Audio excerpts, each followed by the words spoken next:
Il y a 400 ans, les Pays-Bas n'étaient pas encore un État indépendant. Il s'appelait de Nederlanden.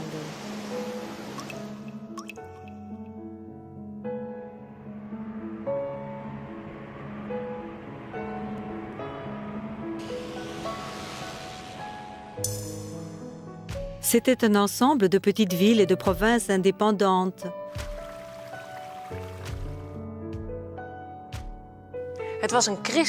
C'était un pays chrétien, avec deux groupes de croyants, les protestants et les catholiques. Tous deux croient en un même Dieu, mais d'une façon différente. Les Pays-Bas étaient gouvernés par le roi d'Espagne, très croyant et catholique. Il fit torturer et tuer les protestants. Cet homme, par contre, Prince Willem van Oranje, s'est rebellé contre cela.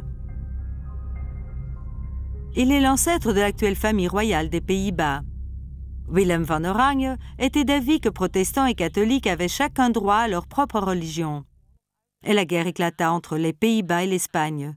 Une guerre qui a duré 80 ans.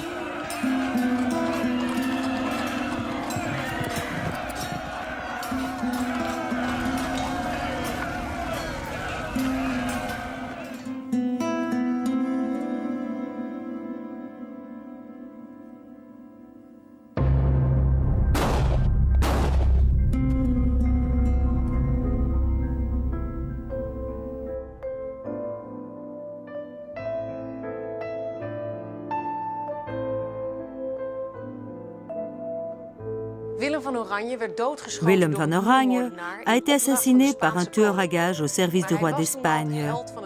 Mais il était déjà devenu le héros du peuple néerlandais. Et l'hymne national porte son nom néerlandais, Het Wilhelmus.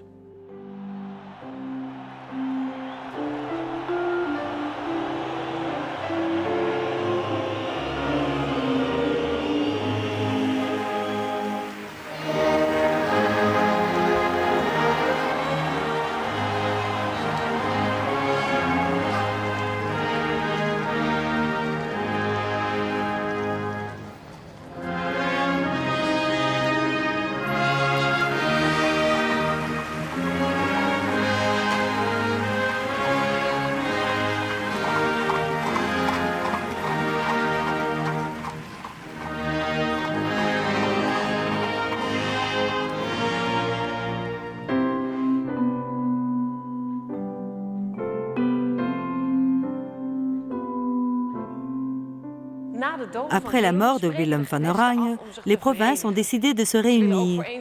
Elles voulaient ainsi aussi définitivement mettre fin aux persécutions religieuses. Des accords ont été conclus sur ce sujet et arrêtés par un traité appelé l'Union d'Utrecht. En 1648, la République des Pays-Bas réunie est devenue un État indépendant.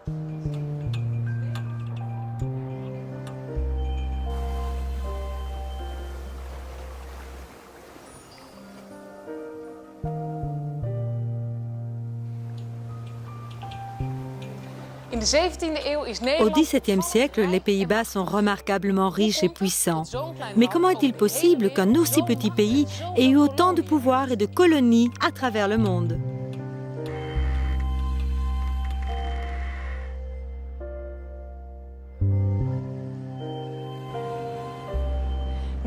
Les Pays-Bas ont toujours été un pays de constructeurs de navires et de commerçants. Ici, l'un des navires avec lequel, il y a plus de 300 ans, des commerçants néerlandais ont fait voile sur toutes les mers. C'est un bateau de la VOC, c'est-à-dire de la Compagnie néerlandaise des Indes orientales. C'est avec ces navires que les Néerlandais faisaient du commerce avec des pays comme le Japon et le Sri Lanka. L'Indonésie devint une des colonies néerlandaises. La VOC faisait surtout le commerce des épices. La Compagnie des Indes occidentales faisait, elle, le commerce avec l'Afrique, les Caraïbes et l'Amérique. Elle faisait principalement le commerce de l'or et plus tard aussi la traite des esclaves. Les esclaves étaient cherchés en Afrique pour les faire travailler dans des plantations, au Suriname par exemple.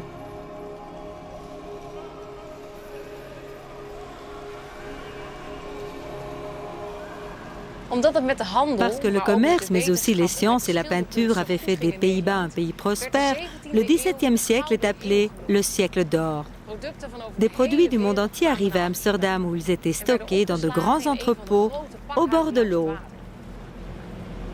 Au bord de ces canaux, les riches marchands et régents néerlandais firent construire de splendides maisons. Les réfugiés, comme les Huguenots venus de France, ont eux aussi contribué à la prospérité. Ils venaient aux Pays-Bas parce qu'il y avait la liberté de culte. À cette époque, la moitié de la population était d'origine étrangère.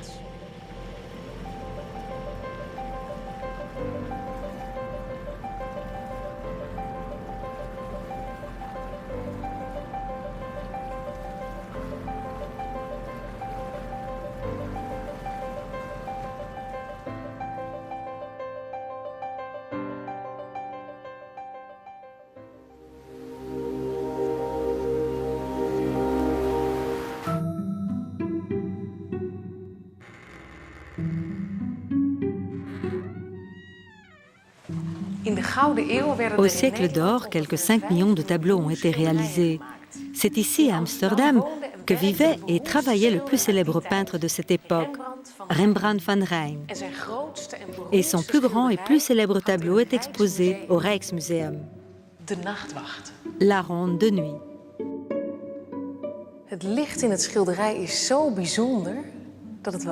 La lumière dans ce tableau est tellement exceptionnelle qu'elle semble vraie.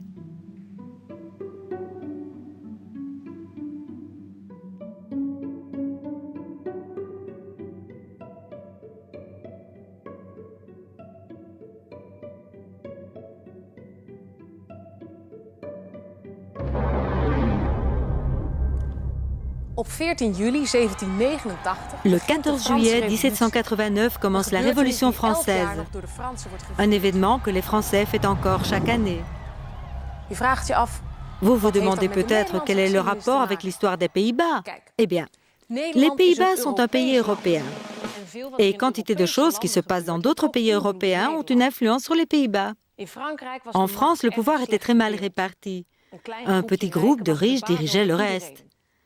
Le peuple français s'est alors massivement révolté contre cet état de choses, ce qui donna lieu à la Révolution française. Aux Pays-Bas, le roi a craint que le peuple ne se révolte contre lui. C'est pourquoi il fit amender la constitution néerlandaise, ce qui fut fait par un célèbre homme politique néerlandais, Johan Rudolf Thorbecke. Thorbecke introduisit la démocratie parlementaire. Il estimait que les ministres devaient se justifier devant le Parlement, les représentants du peuple, et non pas devant le roi. Le roi eut beaucoup moins de pouvoir et les citoyens, au contraire, plus de droits. Il introduisit aussi la séparation de l'Église et de l'État.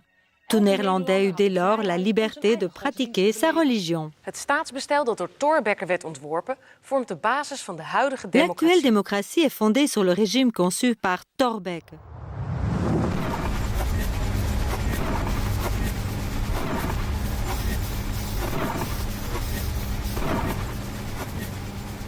Au cours de la deuxième moitié du XIXe siècle, des fabriques furent construites en de nombreux endroits. Grâce à l'invention de la machine à vapeur, les usines textiles et les aciéries se développèrent pour devenir d'importantes nouvelles industries.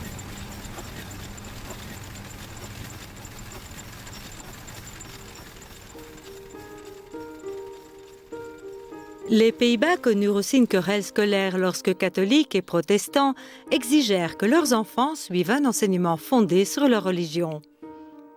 C'est pour appuyer ces revendications que fut créé le premier parti politique des Pays-Bas. À partir de ce moment, d'autres groupes fondèrent leur parti pour atteindre leurs objectifs respectifs. Des lois sociales furent votées pour améliorer les conditions de travail des ouvriers. Et l'enseignement devint obligatoire. Tous les enfants devaient dès lors aller à l'école.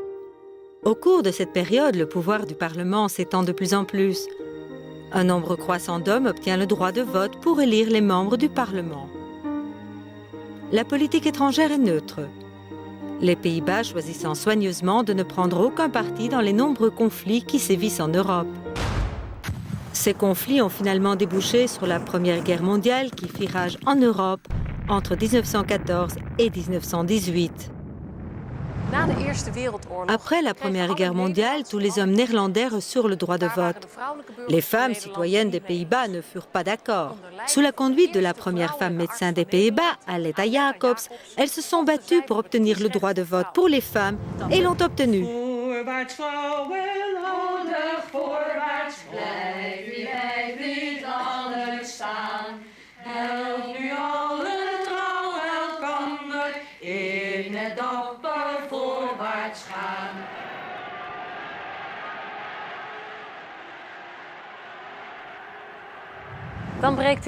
Puis, en 1939, c'est la déclaration de la Deuxième Guerre mondiale. Adolf Hitler, le dirigeant de l'Allemagne nazie, occupe l'Europe. Les Pays-Bas veulent à nouveau rester neutres, mais les Allemands envahissent le pays en 1940 et bombardent Rotterdam. Le gouvernement néerlandais s'exile en Angleterre.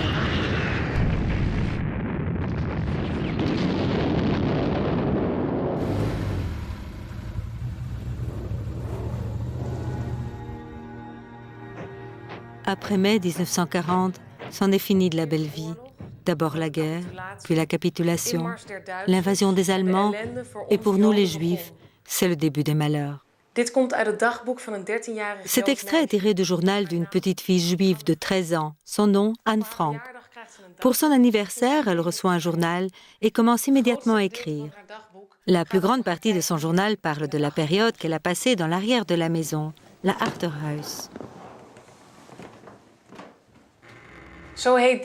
C'est ainsi que l'on appelle l'endroit où Anne, ses parents, sa sœur et 4 autres Juifs ont dû se cacher des Allemands pendant la Deuxième Guerre mondiale.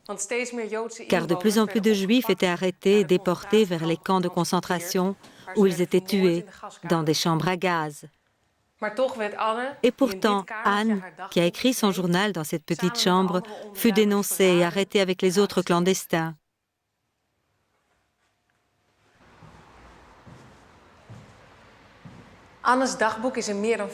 Le journal d'Anne Frank a été traduit dans plus de 65 langues et a été lu par des millions de gens dans le monde entier. 110 000 des 140 000 citoyens juifs des Pays-Bas n'ont pas survécu à la guerre.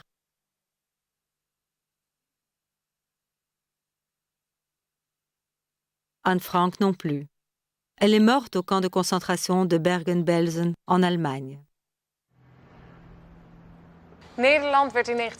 Les Pays-Bas furent libérés en 1945 et la maison où Anne Frank et sa famille s'étaient cachés est devenue un musée.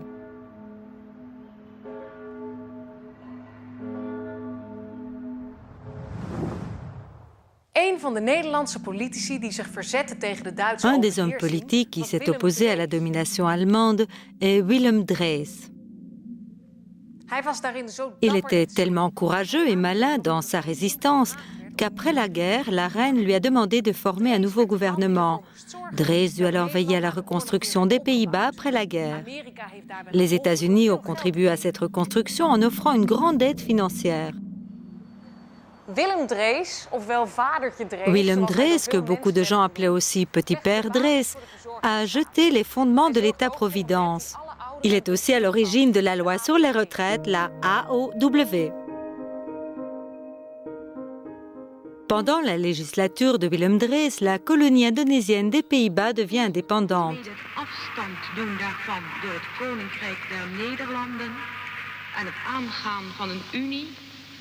Is een van de meest aangrijpende en ingrijpende gebeurtenissen van deze tijd.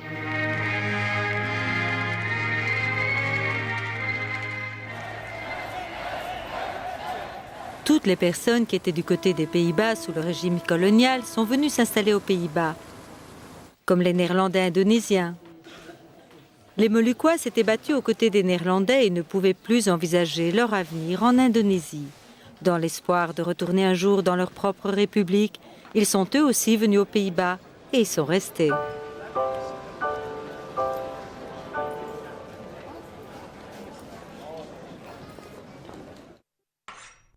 Ensemble, après la guerre, les Néerlandais ont travaillé à la reconstruction du pays. La prospérité est revenue et les gens voulaient avoir plus de liberté pour organiser leur propre vie. Cette nouvelle liberté fut rendue possible parce que les Pays-Bas devinrent un État-providence. Des lois sociales veillaient et veillent encore à ce que les personnes sans travail ou trop malades pour travailler puissent quand même avoir des revenus. La jeune génération d'après la Deuxième Guerre mondiale a peu à peu accordé moins d'importance à la religion de ses parents. Des jeunes, de plus en plus nombreux, se sont mis à vivre plus librement, ce que l'on pouvait constater au rapport de plus en plus libre entre hommes et femmes, et que l'on appelle aussi la révolution sexuelle.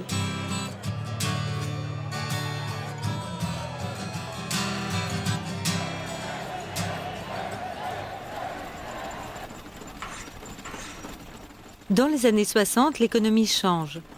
Beaucoup d'entreprises agricoles disparaissent. Et la vieille industrie textile ou la construction navale se porte de plus en plus mal parce que des entreprises étrangères peuvent produire meilleur marché.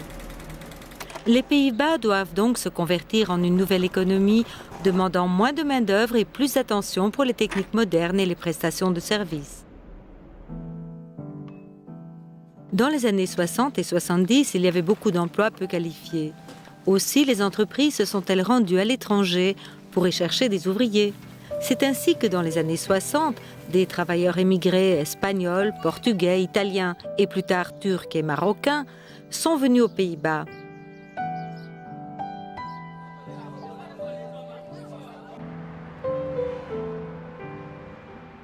Beaucoup d'entre eux ont décidé d'y rester définitivement et ont fait venir leur famille.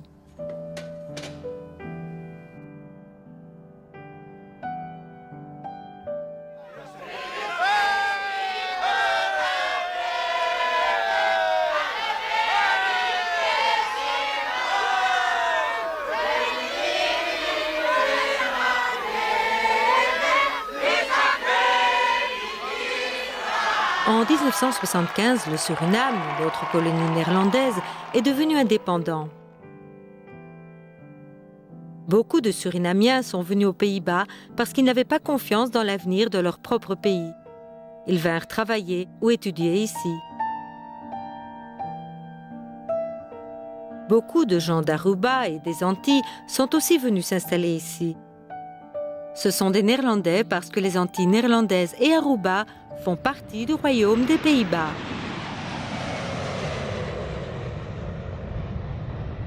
Les Pays-Bas ont de plus en plus collaboré avec d'autres pays européens. Une nouvelle monnaie commune a été créée, l'euro. Avec cet argent, vous pouvez payer dans un certain nombre de pays de l'Union européenne. Actuellement, les Pays-Bas comptent plus de 16 millions d'habitants. Une grande partie de la population est d'origine étrangère. Le membre le plus connu de la famille royale est la reine Maxima. Elle est originaire d'Argentine. En 2002, elle est devenue princesse quand elle a épousé le prince héritier Willem Alexander. Aujourd'hui, ils sont reine et roi des Pays-Bas. Mais les protestations contre le nombre d'étrangers qui viennent s'installer aux Pays-Bas se sont amplifiées. Les rapports se sont durcis entre les différents groupes démographiques. Les attentats terroristes à New York, Washington et Madrid ont contribué à augmenter les tensions dans la société et dans les milieux politiques. Les Pays-Bas continuent de se développer en un petit pays prospère dans une Union européenne de plus en plus grande.